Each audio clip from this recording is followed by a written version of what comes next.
Hello, ഇന്നലെ ഞാനൊരു ചക്ക വാങ്ങിയിട്ടുണ്ടായിരുന്നു. അപ്പോൾ ഞാൻ ചക്കക്കുരുവൊക്കെ എടുത്ത് വെച്ചിട്ട് ഇന്നത്തെ ലഞ്ചിന് ചക്കക്കുരു കറി ഉണ്ടാക്കാമെന്ന് വെച്ചു. അപ്പോൾ ചക്കക്കുരു നന്നായിട്ട് ക്ലീൻ ചെയ്ത് ഇതുപോലെ കുഞ്ഞതായിട്ട് അരിഞ്ഞെടുത്തിട്ടുണ്ട് കേട്ടോ. അപ്പോൾ ഞാൻ പരിപ്പും ചീരയും ചേർത്തിട്ടുള്ള കറിയാണ് ഉണ്ടാക്കുന്നത്.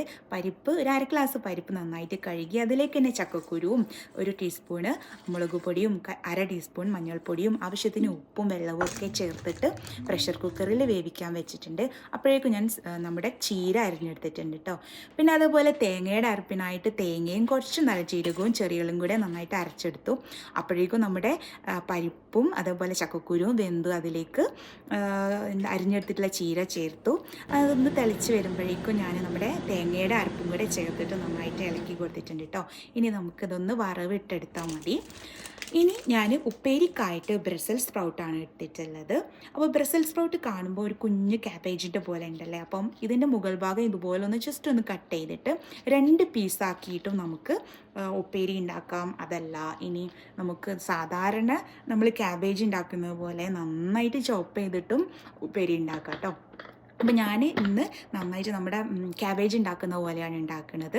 അപ്പോൾ ഭയങ്കര ടേസ്റ്റാണ് ഇത്, നല്ല ഹെൽത്തിയുമാണ്, നല്ല ടേസ്റ്റുമാണ്.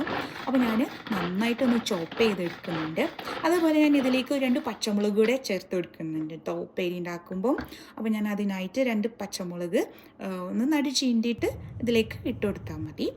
അപ്പം വെളിച്ചെണ്ണയിലാണ് ഉണ്ടാക്കുന്നത്. വെളിച്ചെണ്ണ ഇവിടെ നല്ല തണുപ്പായതുകൊണ്ട് തന്നെ വെളിച്ചെണ്ണ ഒക്കെ നന്നായിട്ട് കട്ടയായിട്ടുണ്ട്. അപ്പോൾ ഞാൻ പിന്നെ കടുക് പിന്നെ എന്താ പറയുക ചൂടായ വെളിച്ചെണ്ണയിലേക്ക് ഇട്ട് കൊടുത്തു. ഇനി നമ്മുടെ ബ്രസൽസ് സ്പ്രൗട്ട് അരിഞ്ഞു വെച്ചതും കൂടെ ചേർത്ത് കൊടുക്കുന്നുണ്ട്. ഒരു വേഗം ആവട്ടെ, വേഗം നമ്മുടെ ക്യാബേജൊക്കെ ആവുന്ന പോലെ തന്നെ ഒരു 5 to 6 മിനിറ്റ്സ്. പിന്നെ ഞാനിതിലേക്ക് പീനട്ട്സ് ചേർത്ത് കൊടുക്കുന്നുണ്ട് കേട്ടോ. ജസ്റ്റ് ഒന്ന് ക്രഷ് ചെയ്തിട്ടുള്ള പീനട്ട്സ് ചേർത്ത് കൊടുക്കുന്നുണ്ട്. ഇതിങ്ങനെ കടിക്കുമ്പം ഭയങ്കര ടേസ്റ്റാണ്. അതുപോലെ മീൻ ഞാൻ സാൽമണാണ് കേട്ടോ ഒന്ന് പൊരിക്കുന്നത്. അപ്പോൾ ഞാൻ സാൽമണും കൂടെ പൊരിക്കാൻ വെച്ചിട്ടുണ്ട്. അപ്പോൾ ഏകദേശം നമ്മുടെ ഇന്നത്തെ ലഞ്ച് പിന്നെ ആയിട്ടുണ്ട്. അപ്പോൾ നല്ല ചൂട് പറക്കുന്ന നല്ല ചോറും പുറത്തുള്ള നല്ല തണുപ്പും ഒക്കെ ആയിട്ട് ഇന്ന് നല്ലൊരു അടിപൊളി ലഞ്ച് തന്നെ ആയിരുന്നു കേട്ടോ. അപ്പോൾ ലഞ്ചൊക്കെ കുടിച്ച് കഴിഞ്ഞിട്ട് ഒരു കുഞ്ഞ് സുലൈമാനും കൂടി ആയാലോ. അപ്പോൾ ഞാൻ കുറച്ച് സുലൈമാനും കൂടി ഉണ്ടാക്കിയിട്ട് ഇങ്ങനെ കുടിച്ചോണ്ടിരിക്കുമ്പോഴാണ് മോള് സ്കൂളിൽ നിന്ന് വന്നിട്ടുണ്ട്.